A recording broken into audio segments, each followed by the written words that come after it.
Hello dear learners, कैसे हैं आप सब। आई होप आप सब लोग बढ़िया होंगे, मज़े में होंगे। आज का जो हमारा टॉपिक है वो है एजुकेशनल टेक्नोलॉजी से रिलेटेड, और हम ऑब्जेक्टिव्स की बात करने वाले हैं एजुकेशनल टेक्नोलॉजी के। वीडियो में आगे बढ़ने से पहले मैं कहना चाहूँगा कि अगर आप हमारे चैनल पर पहली बार आए हैं तो चैनल को सब्सक्राइब करना ना भूलें, और वीडियो को लाइक करना और अपने फ्रेंड्स के साथ शेयर करना ना भूलें।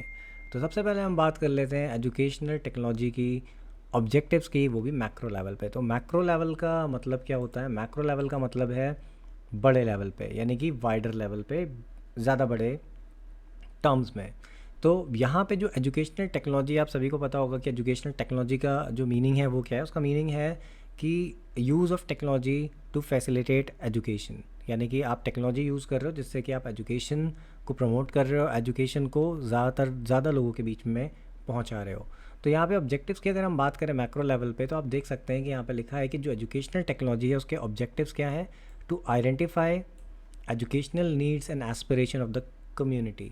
सबसे पहले जो आपकी कम्युनिटी है, यानी कि जो आपकी सोसाइटी या जो भी आपके आसपास का एरिया है जहाँ पर आप रहते हैं या जहाँ पर आपका ऑब्जेक्टिव है एजुकेशन पहुँचाना, तो वहाँ की जो नीड्स हैं, वहाँ के लोग क्या चाहते हैं, उनकी किस टाइप की एजुकेशनल नीड्स हैं, उन सबको आइडेंटिफाई भी आप एजुकेशनल टेक्नोलॉजी के थ्रू कर सकते हैं या करेंगे।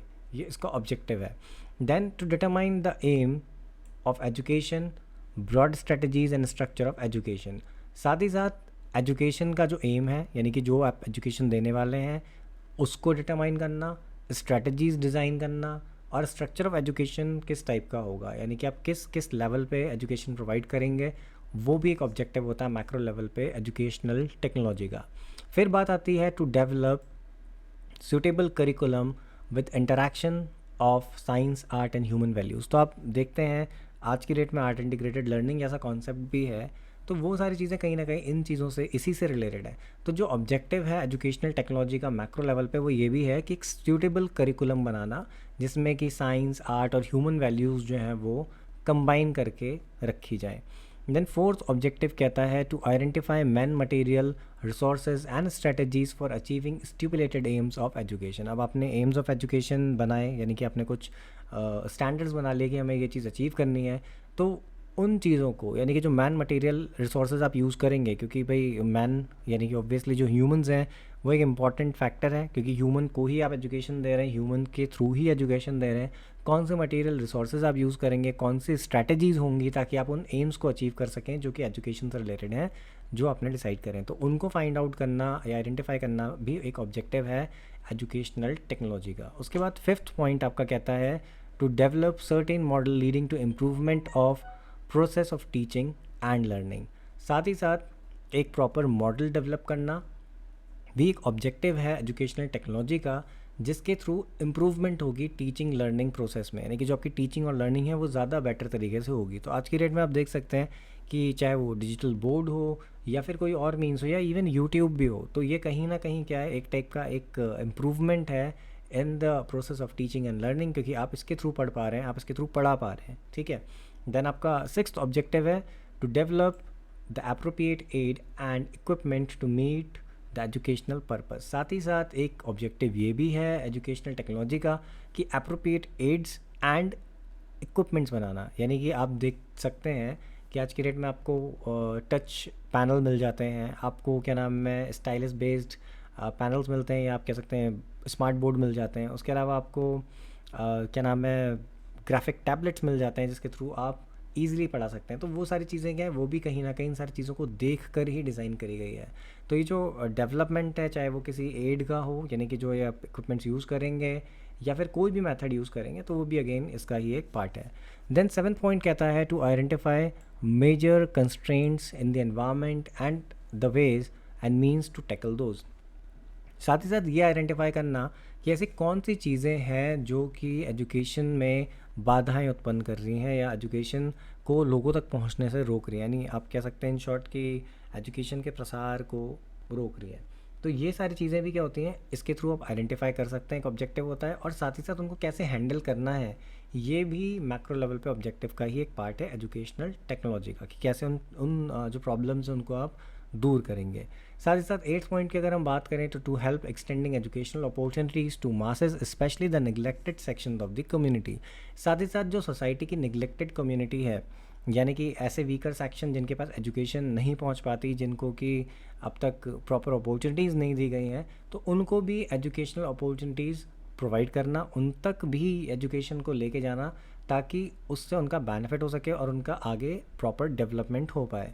9th पॉइंट कहता है to manage the whole educational system covering planning, implementation and evolution phase. तो इसमें सिर्फ और सिर्फ एजुकेशन ही नहीं आती, बल्कि पूरा का पूरा एजुकेशन सिस्टम आ जाता है, जिसमें कि प्लानिंग आप कर रहे हैं कि किस टाइप से आप एजुकेशन प्रोवाइड करेंगे, किस टाइप की एजुकेशन प्रोवाइड करेंगे, ठीक है। फिर इम्प्लीमेंटेशन कैसे होगा, यानी आप कैसे उन प्लान्स को इम्प्लीमेंट करेंगे, अप्लाई करेंगे।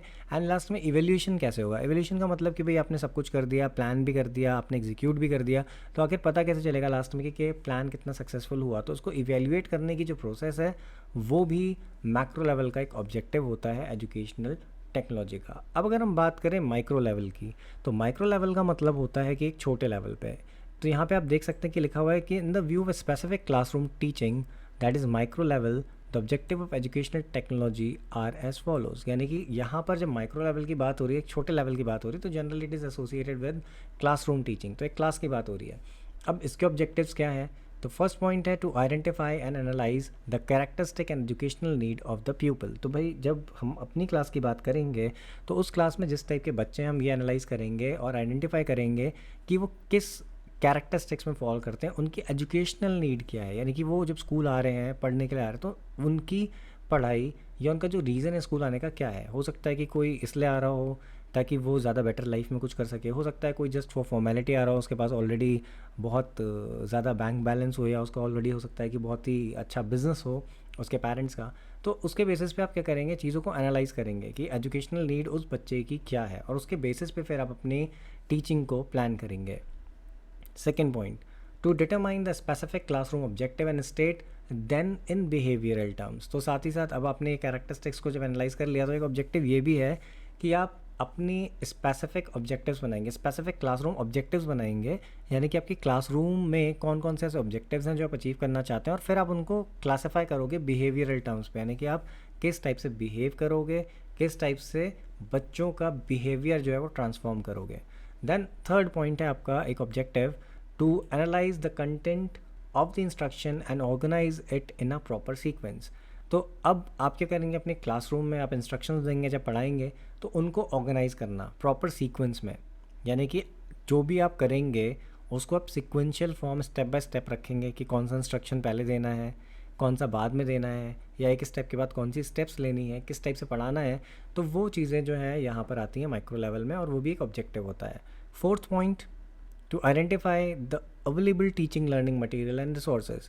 साथ ही साथ एक ऑब्जेक्टिव माइक्रो लेवल में ये भी होता है कि ये आइडेंटिफाई करना कि आपके पास टीचिंग लर्निंग मटेरियल जो है वो क्या है, आपके पास रिसोर्सेज क्या है। अब मान लीजिए आप एक क्लासरूम में पढ़ाने के लिए जाते हैं और आप अपने साथ बहुत ही अच्छे एनिमेशंस के वीडियोज़ एंड ऑल चीज़ें लेके जा रहे हैं, बट अगर उस क्लासरूम में स्मार्ट बोर्ड ही नहीं है तो क्या आप पढ़ा पाएंगे, नहीं पढ़ा सकते। तो यहाँ पे एक ऑब्जेक्टिव ये भी होता है माइक्रो लेवल पे कि आइडेंटिफाई करना कि आपके पास कौन से मटेरियल रिसोर्सेज जो हैं वो अवेलेबल है।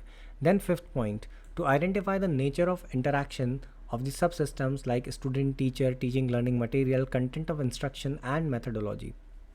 तो माइक्रो लेवल पे ये भी आइडेंटिफाई किया जाता है कि आखिर नेचर ऑफ इंटरैक्शन जो है वो क्या होगा, जैसे कि स्टूडेंट टीचर्स या टीचिंग लर्निंग मटेरियल ये आपस में कैसे इंटरैक्ट करेंगे, कैसे रिलेट करेंगे, कंटेंट ऑफ इंस्ट्रक्शन जो आप इंस्ट्रक्शन दे रहे हो उसका कंटेंट क्या है, मैथडोलॉजीज़ कौन सी फॉलो होंगी। तो ये सारी चीज़ें आइडेंटिफाई करना भी ऑब्जेक्टिव है माइक्रो लेवल पे। Then six point, to plan the teaching strategies and utilise the man material resources of achieving the specific classroom objective. साथ ही साथ टीचिंग स्ट्रैटेजीज प्लान करना अपनी क्लासरूम का, और कैसे आप मैन मटेरियल और रिसोर्सेज को यूज़ करोगे ताकि आप स्पेसिफिक क्लासरूम ऑब्जेक्टिव्स को अचीव कर पाओ। तो ये भी आपके ऑब्जेक्टिव्स हैं माइक्रो लेवल पे। Then seventh, to evaluate the effectiveness of the classroom teaching in the terms of people's performance और चेंज इन बिहेवियर। साथ ही साथ जो भी आपने किया, यानी कि आपने जो भी चीज़ें प्लान करी थी वो कितनी इफ़ेक्टिव थी, उनको भी इवेल्युएट करना है आपको। तो वो भी एक ऑब्जेक्टिव है माइक्रो लेवल का, और इसके बेसिस पे आपको ये पता चलता है कि जो प्यूपल का बिहेवियर है, यानी जो बच्चा है जिसको आप पढ़ा रहे हैं उसके बिहेवियर में कितना चेंज आया, उसके परफॉर्मेंस में कितना चेंज आया। एट्थ पॉइंट या आप कह सकते हैं एट्थ ऑब्जेक्टिव कहता है कि to provide appropriate feedback to the students as well as teachers to bring modification in the teaching learning process. साथ ही साथ अप्रोप्रिएट फीडबैक प्रोवाइड करना टीचर्स को, यानी कि टीचर्स को भी अप्रोप्रिएट फीडबैक प्रोवाइड करना जिससे कि उनको ये पता चल सके कि कैसे मॉडिफिकेशंस किए जा सकते हैं टीचिंग लर्निंग प्रोसेस में। क्योंकि जब हम क्लासरूम में पढ़ाएंगे, यानी फॉर एग्जांपल जो स्टूडेंट बीएड कर रहे हैं वो क्या करेंगे, अभी जब वो पढ़ रहे हैं तो this is a theoretical aspect, लेकिन जब आप इन रियलिटी किसी स्कूल में पढ़ाएंगे तो वहाँ पर आपको क्या होगा, over a period of time बहुत सारी चीज़ें आपके बिहेवियर में, बहुत सारी चीज़ें आपके टीचिंग के पैटर्न में चेंज होंगी और आप ये चीज़ खुद बाद में फ़ील करोगे। आप इसको ऐसे भी समझ सकते हो कि जब आप कोई काम करते हो स्टार्टिंग में तो वो अच्छे से नहीं होता है, आपको लगता है कि अच्छे से नहीं हुआ, या फिर at a point of time हो सकता है आपको आपने बहुत अच्छा किया, but over a period of time जब रिपीटेडली आप उसे करते रहेंगे तो एक पॉइंट ऑफ टाइम के बाद जब आप वापस उस काम को असेस करेंगे तो आपको पता चलेगा कि पहले से बाद में कितना डिफरेंस आया। तो सेम इसका भी ऑब्जेक्टिव माइक्रो लेवल पे यही है कि आपको अप्रोप्रिएट फीडबैक भी प्रोवाइड करता है स्टूडेंट को भी और टीचर को भी, ताकि जो मॉडिफिकेशन है वो टीचिंग लर्निंग प्रोसेस में हो सके। एंड इसके अलावा कुछ और ऑब्जेक्टिव्स भी हैं, आप कह सकते हैं the objective of educational technologies to systematize the learning method and techniques in the modernize way. यानी कि ये एक ऑब्जेक्टिव जो है एजुकेशनल टेक्नोलॉजी का वो ये भी है कि लर्निंग मेथड्स को और टेक्निक्स को सिस्टमेटाइज करना, वो भी मॉडर्नाइज्ड वे में। Its purpose is to bring more effectiveness in the teaching learning process to meet the requirement according to the need of changing era.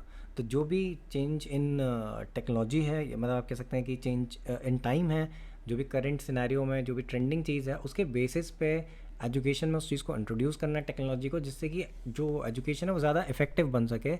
वो भी एक ऑब्जेक्टिव है एजुकेशनल टेक्नोलॉजी का। जैसे कि आज की डेट में आप देख सकते हैं यूज़ ऑफ यूट्यूब या फिर बहुत सारी ऐप्स आ चुकी हैं जिसके थ्रू आप बहुत सारे कम्पिटिटिव एग्जाम्स की भी प्रिपरेशन कर सकते हैं, तो वो भी अगेन एजुकेशनल टेक्नोलॉजी का ही एक पार्ट है।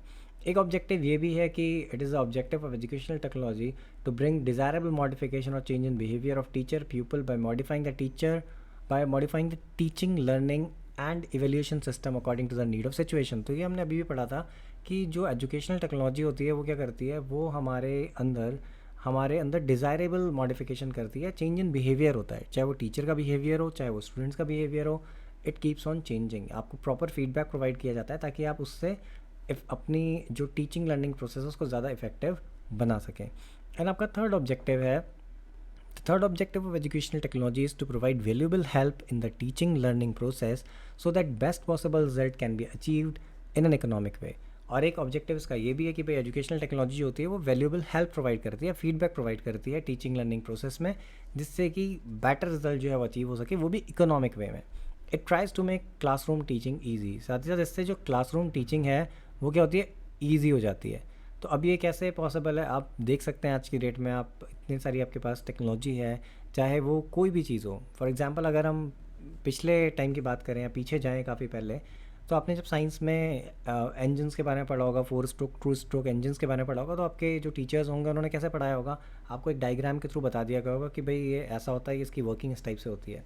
बट आज की डेट में वही चीज़ अगर आपको पढ़ानी हो तो आप बहुत ही बेटर तरीके से पढ़ा सकते हैं, एनिमेटेड फॉर्म में पढ़ा सकते हैं, जिससे कि बच्चे को ज़्यादा बेटर तरीके से समझ में आएगा और उसे ज़्यादा इंटरेस्ट भी आएगा। तो this is the use of educational technology, या this is possible because of educational technology. So I hope कि आज के वीडियो में जो भी आपको पढ़ाया गया आपको अच्छे से समझ में आया होगा।